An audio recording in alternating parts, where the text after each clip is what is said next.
Bonjour et bienvenue dans cette première réaction à chaud de l'année 2025.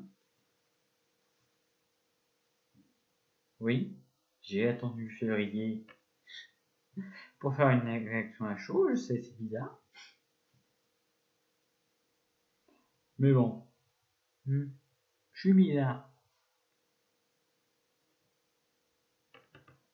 Je mets un peu un bulbe bizarre. Je fais des blagues de merde, je sais, au revoir.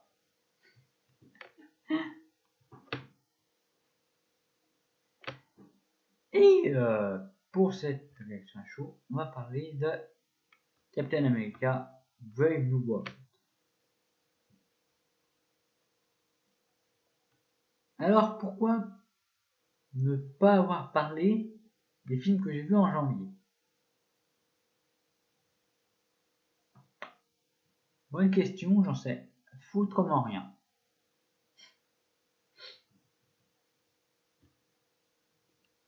Pourquoi ne pas avoir parlé de Paddington au Pérou, de Compagnon, ou de Who to Make a Killing, ou Un ours dans le Jura en VO.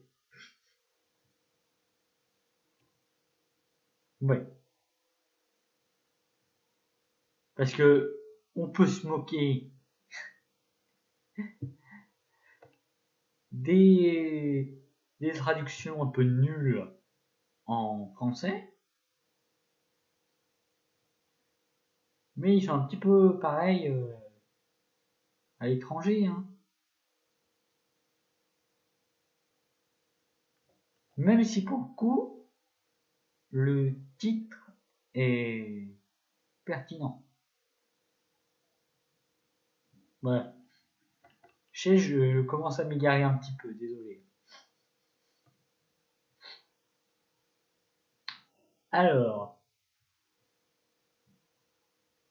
moi j'ai pas vu beaucoup de films, j'avoue. On est déjà à mi-février, là. Oui, oui, c'est ça. Dans quelques jours,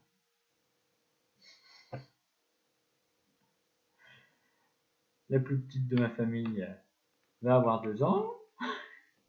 Je me sens vieux. Bon, je suis pas là pour parler de moi, hein. Je suis pas là pour parler de ma vie de famille. Je suis là pour parler d'un film. Bon. Avant de parler de Captain America 4, on va tout de même faire un petit point sur les 3 films que j'ai vus. Pour commencer, on va commencer par Paddington au Pérou,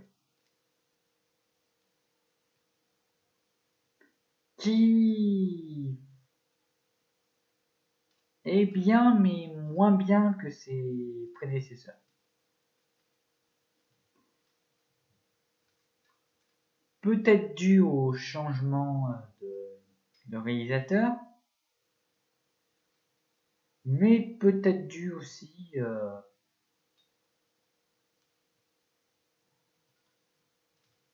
non. Juste ça parce que je vois pas clairement quoi il diffère vraiment de Paddington et de Paddington 2. Ouh, ça va être dur de prononcer les prénoms. Techniquement, ça va. C'est un bon film, mais il manque quelque chose. Et j'arrive pas à dire quoi. Ensuite, on peut parler de Compagnon, qui est ouais, qui est une très bonne comédie d'horreur.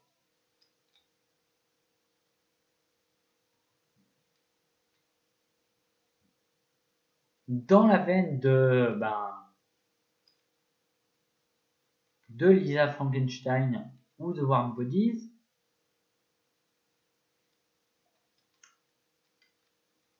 Je dis ça parce que les deux sont surtout des comédies romantiques horreur. L'histoire d'amour entre deux êtres que tout sépare. Et ben là, c'est un petit peu pareil.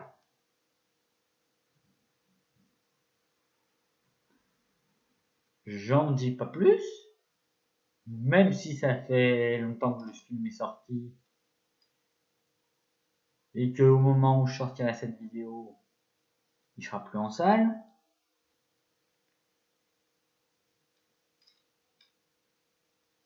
Parce que déjà, il y a aussi, après il y a la bonne annonce qui dévoile la première grosse révélation.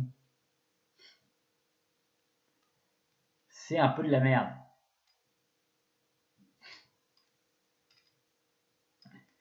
J'avoue, mais c'est quand même un bon film.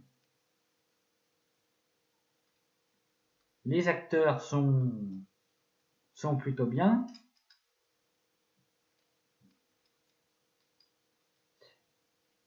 L'intrigue est bien menée et les situations loufoques s'enchaînent. Ensuite, on a donc le fameux Ours dans le Jura de Franck Dubosc, avec Franck Dubosc, de et avec, qui est une comédie. Et vous ne le savez peut-être pas, parce que c'est vrai que je parle beaucoup plus de films d'animation et de films d'horreur que de comédie. Bon, vous le savez peut-être avec tout le nombre de blagues de merde que je fais, mais bon. J'aime bien les comédies. Les bonnes comédies.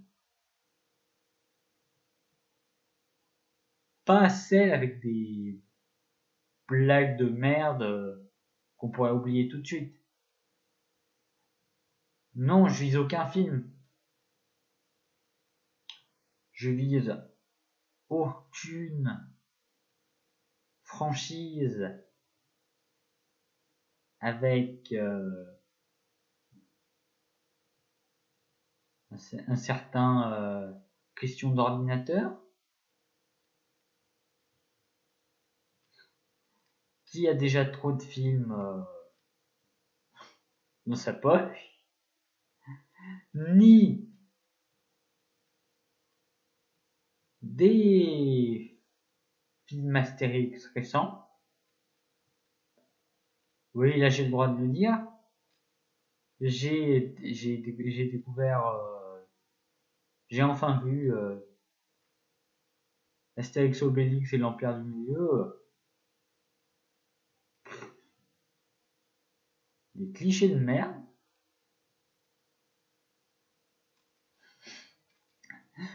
Bon, dans ce film, il y a aussi beaucoup de clichés. Hein.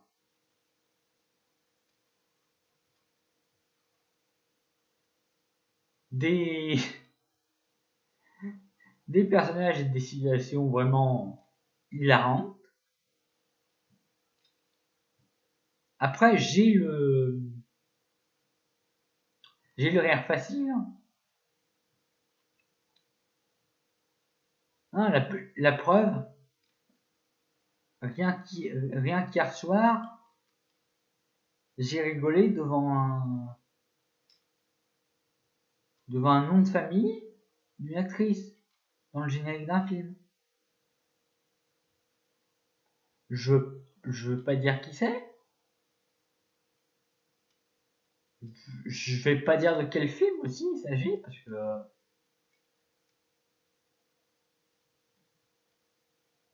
quoique j'ai dit sur Twitter et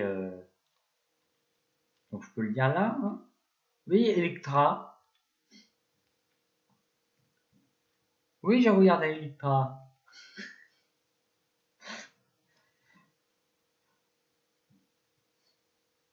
Bon, on va pas dire que c'est un chef-d'œuvre, mais bon,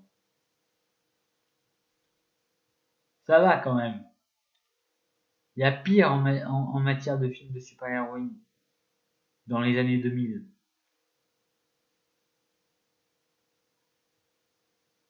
Non, je vise aucun film. Dis juste la vérité.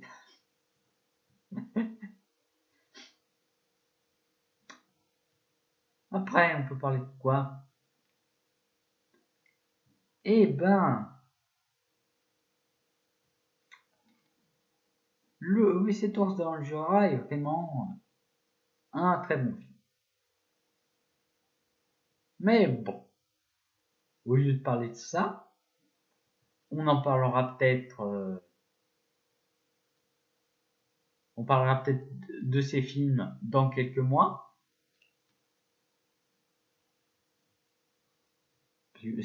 Ça passe quand même vite, hein, le temps. Mais bon, on va pouvoir se concentrer sur Captain America Brave New World. Ouh là là. Alors, ce Captain America est réalisé par Julius Onah. Si ce nom vous dit rien, moi non plus. Il est notamment le réalisateur de 3 autres longs métrages intitulés The Girl is in Trouble, The Cloverfield Paradox et Luce. C'est aussi un réalisateur de clips musicaux et de courts-métrages.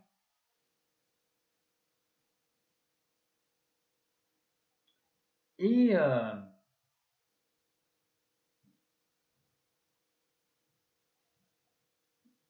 malgré son CV un petit peu vide, il a tout de même une mise en scène correcte.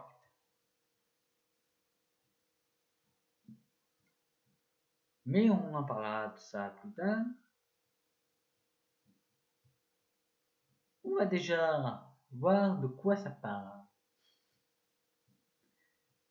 Alors, dans ce nouveau film, Sam Wilson endosse pleinement le rôle de Captain America.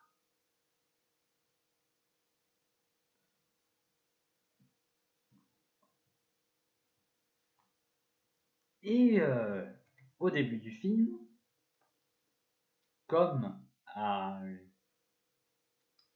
presque chaque début de film Captain America, on assiste à une scène où notre héros est en action. Pour rappel, dans The Winter Soldier, Steve affrontait Batroc,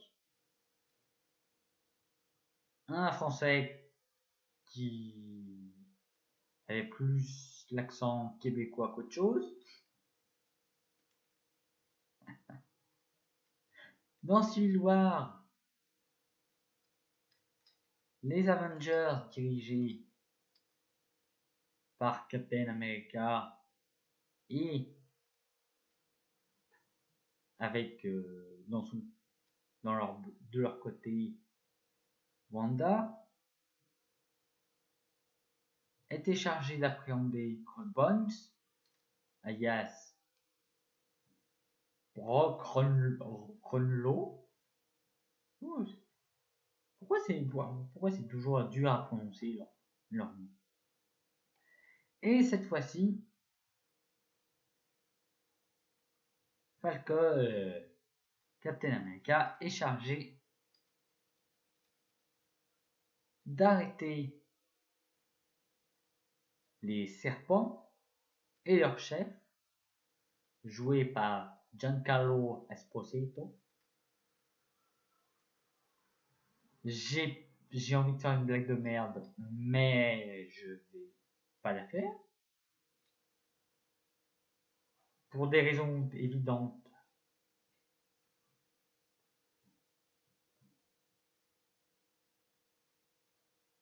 Ouais, non.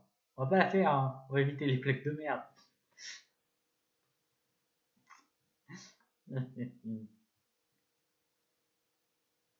Ouais. Non. Non. Qui a pris en otage des gens dans une église au Mexique? Mais, dont la chose la plus importante qu'ils doivent récupérer, oui, parce que Sam n'agit pas seul, il forme un duo avec Joaquin Torres, le nouveau Falcon. Et ensemble, ils sont chargés de retrouver un objet volé. Une commande qui se révélera par la suite être de l'adamantium. Récupérer du cadavre de Tiamut que l'on avait vu dans le film Éternel. Un très bon film. Mais bon, c'est toujours pas le sujet. On va finalement y arriver. Après cette opération réussie, même si le leader du clan du serpent s'est enfui, ils se rendent à la Maison Blanche où le président Thaddeus Ross veut parler à Sam afin qu'il reforme les Avengers.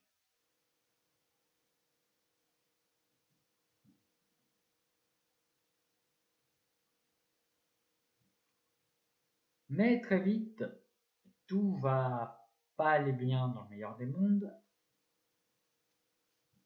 puisqu'Isaiah Bradley,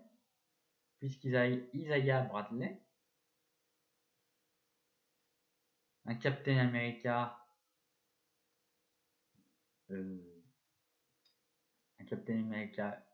utilisé par l'armée durant les heures un peu sombres et emprisonné pendant 30 ans et qui vient et libéré dans la série Falcon and the Winter Soldier.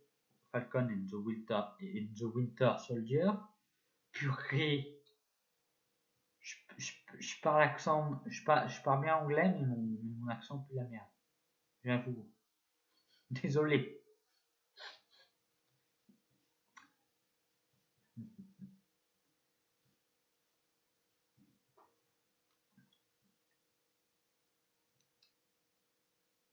Et se met soudain à vouloir attaquer le président lors d'une conférence sur le traité de l'île des Célestes afin de savoir comment les différentes nations vont faire pour se partager le métal le plus précieux au monde.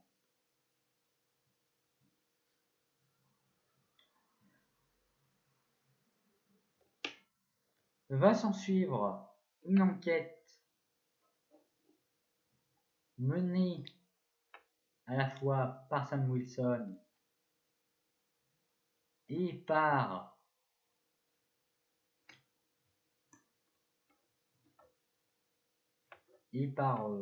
Thaddeus Ross, non pas directement, mais par l'intermédiaire d'une ancienne Black Widow.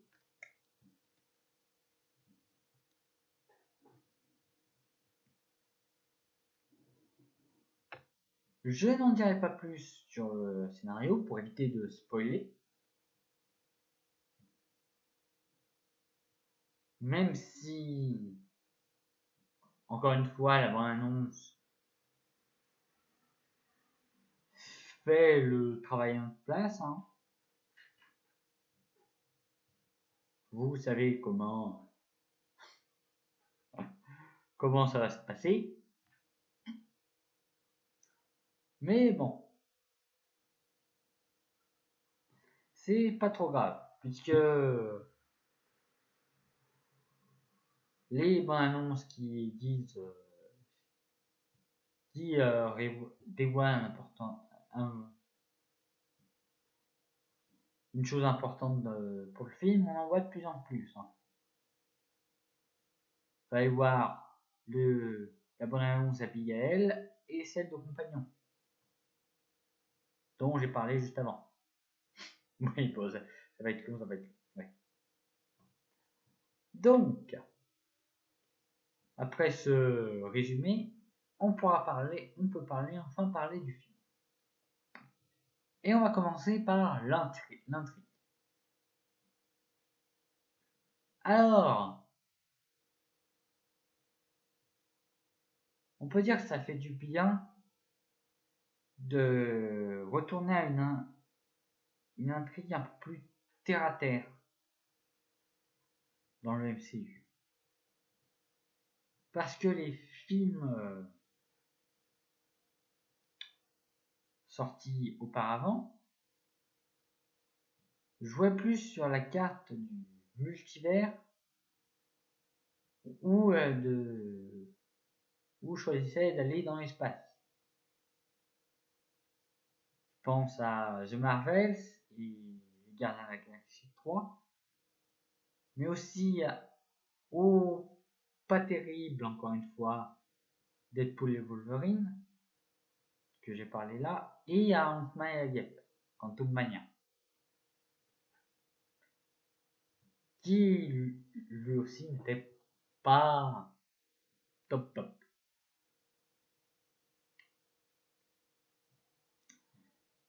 Mais bon, on entre cette fois dans une intrigue plus proche justement d'un The Winter Soldier que d'un Deadpool et Wolverine. On n'a pas de caméo inutile. Mais on peut dire aussi que c'est plus une suite à Hulk, à l'incroyable Hulk de 2008, que vraiment une suite au précédent Captain America. En même temps, les 3 premiers films de Captain America, c'était Steve Rogers. Là, on part sur un nouvel Captain America. Donc, on fait revenir un personnage dont on nous teasait l'existence dans l'incroyable Hulk. Essayez de faire le calcul depuis combien de temps ça fait. J'ai pas envie de le faire à votre place. Surtout que je suis trop occupé à à calculer le temps qu'a pris McGargan à apparaître dans un projet Spider-Man.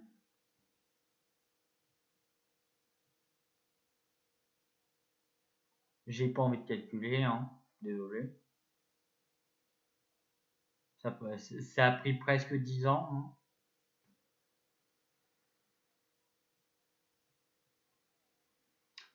Et encore, c'est même pas dans l'univers 616, c'est dans un univers alternatif.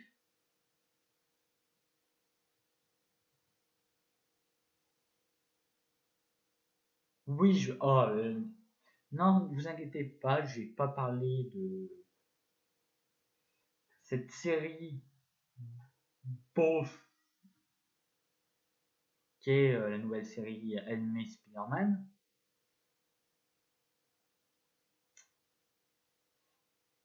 Qui, oui,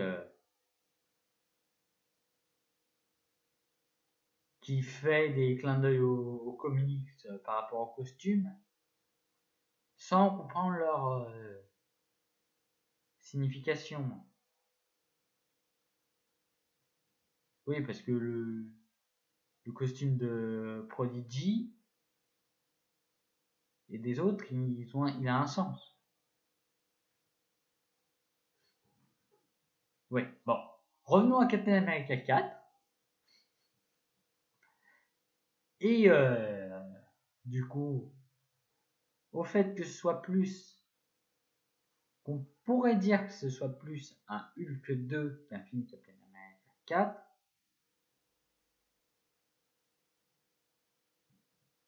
puisqu'on repart des événements de Harlem avec l'Abomination et Hulk.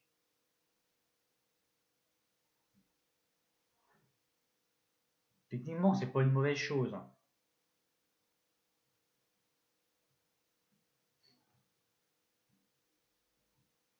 C'est pas une mauvaise chose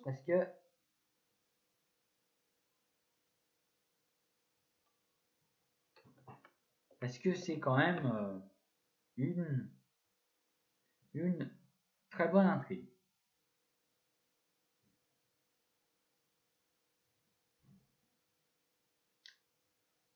Un thriller dans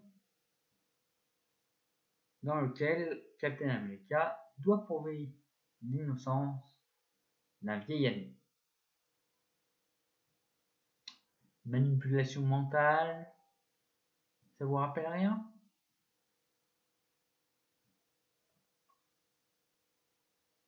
Oui. Ensuite, on peut parler des acteurs qui sont vachement bien.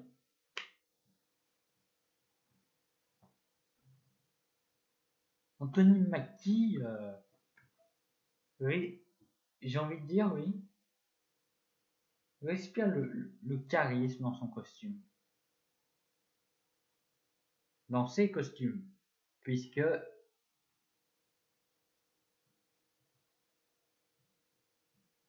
on va avoir le droit à un premier costume plus proche des comics et qui est vachement beau, et un deuxième costume qui rappelle plus le costume de Steve Rogers. Attention, c'est pas une mauvaise chose, hein. Mais bon.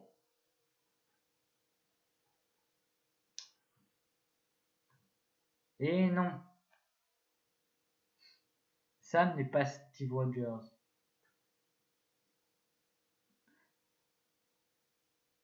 Oui.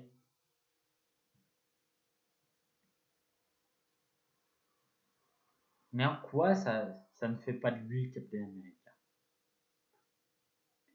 Il partage les mêmes valeurs que Steve. Et c'est ça qui est intéressant.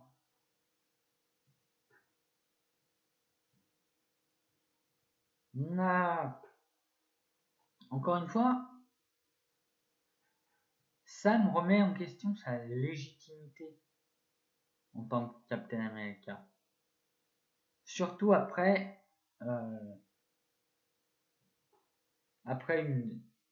des événements que j'ai pas envie de spoiler.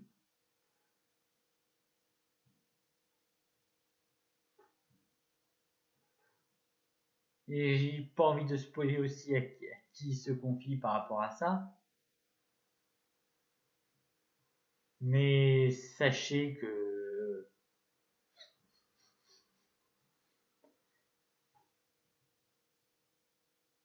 j'ai beaucoup aimé à qui il se confiait. Oui. Harrison Ford est très bon en Thaddeus Ross, en président un peu dépassé par les événements. Lui qui était toujours, on va pas dire calme, mais sûr de lui, qui avait peur de presque rien. Là, la situation lui échappe, il perd le contrôle. Et c'est vraiment très bien joué de la part d'Harrison Ford. Ensuite, on peut passer aux scènes d'action. Oui. Parce que un film Marvel, c'est aussi des scènes d'action.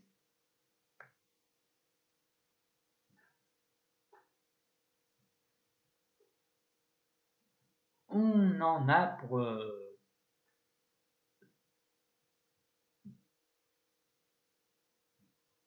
notre vue.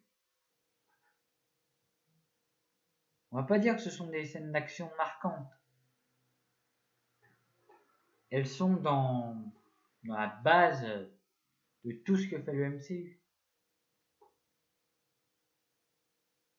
Des scènes de combat contre des sbires qui n'ont pas de nom,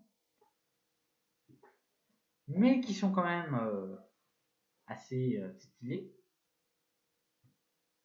Avec Captain America qui se bat avec son propre style.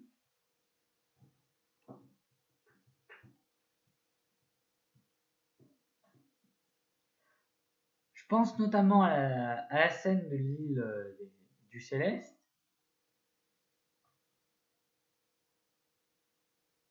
Qui est vraiment bien. Je vais pas dire correct parce que d'un côté oui c'est vrai, mais de l'autre non.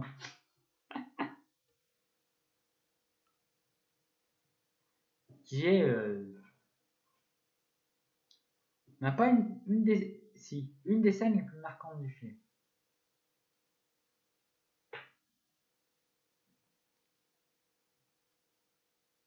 Car on sent vraiment l'enjeu de tout ce qui se passe.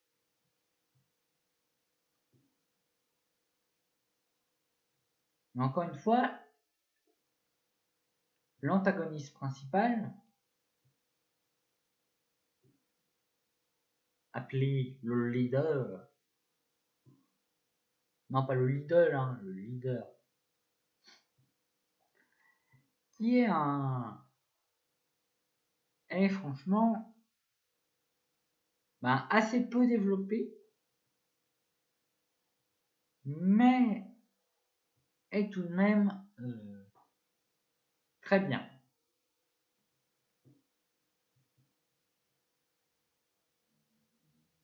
C'est pas un combat au niveau physique du terme,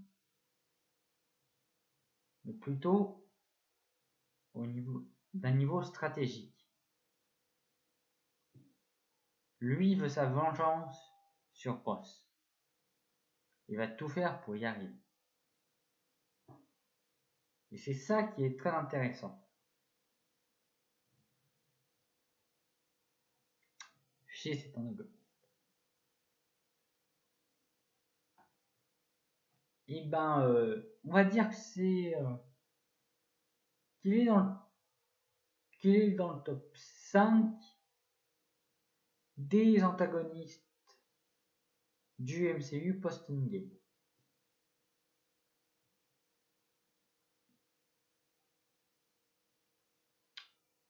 En même temps, c'est assez facile. Il n'y a pas beaucoup de méchants intéressants.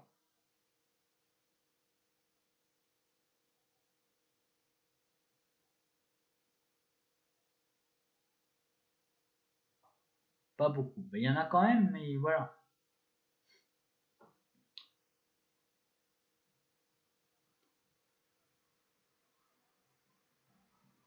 Donc,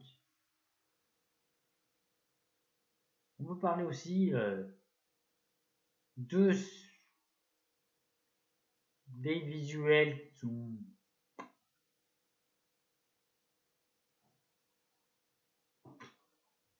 bof.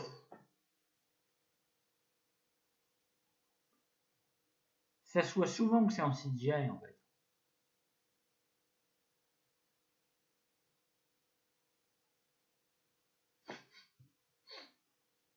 Après, c'est pas un... Bah si, c'est un défaut, mais comment dire?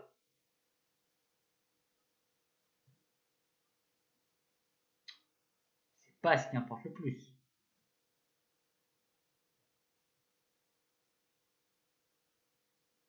Ça nous sort pas vraiment du film. C'est ce que je veux dire. Hein, le MCU, des fois les CGI sont moches. C'est pas catastrophique non plus. Sauf sauf le Red qui est bien fait pour le coup.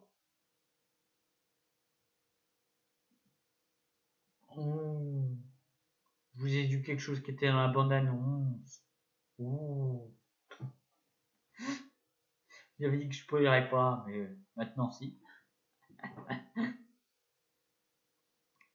Franchement, si je donne mon ressenti sur ce film, c'est pour une raison. Les films Captain America, ce ne sont pas forcément mes films préférés du MCU.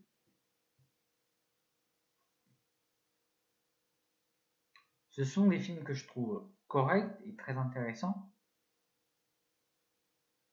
mais j'étais plus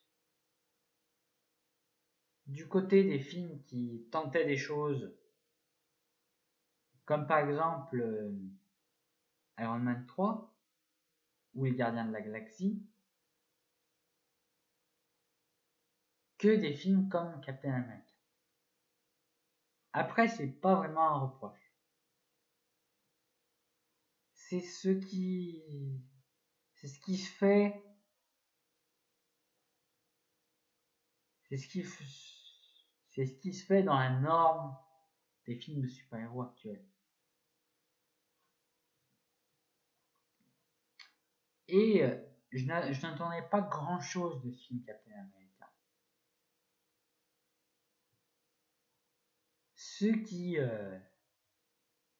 m'a fait bien aimer le film. Après, c'est vrai que j'attendais pas grand chose non plus de The Marvels ou de Deadpool et Wolverine.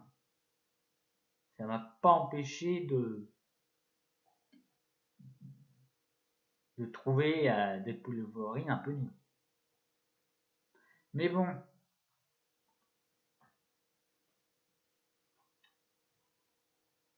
ce film a réussi à me redonner un petit peu espoir par rapport au prochain film du MCU.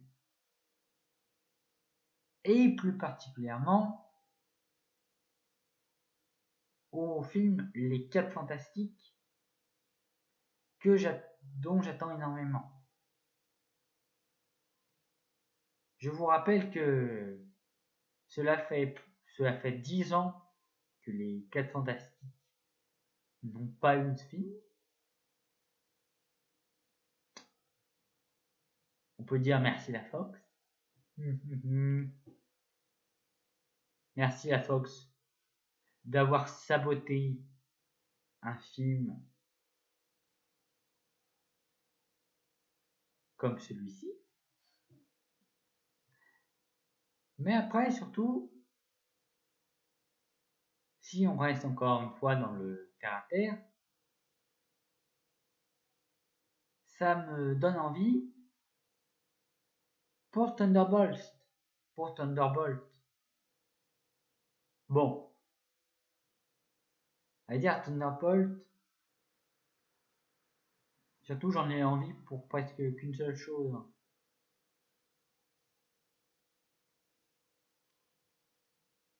Après, vous connaissez peut-être pas très bien les comics pour savoir de quel personnage je parle. Même si, de ce côté-là, j'ai quand même un petit peu peur qu'on se rapproche du traitement qu'a eu Adam Warlock dans la Galaxie 3.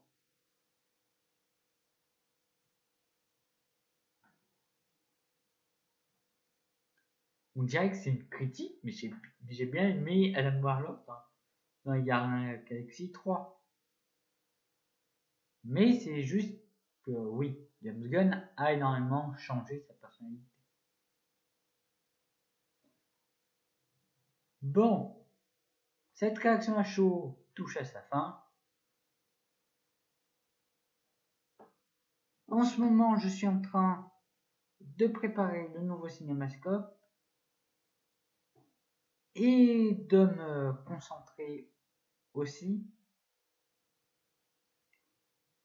sur à nouveau les adaptations où l'on va parler d'un film français peu connu tiré d'une saga de BD très connue. Donc, sur ce, je vous dis à la prochaine pour une nouvelle vidéo.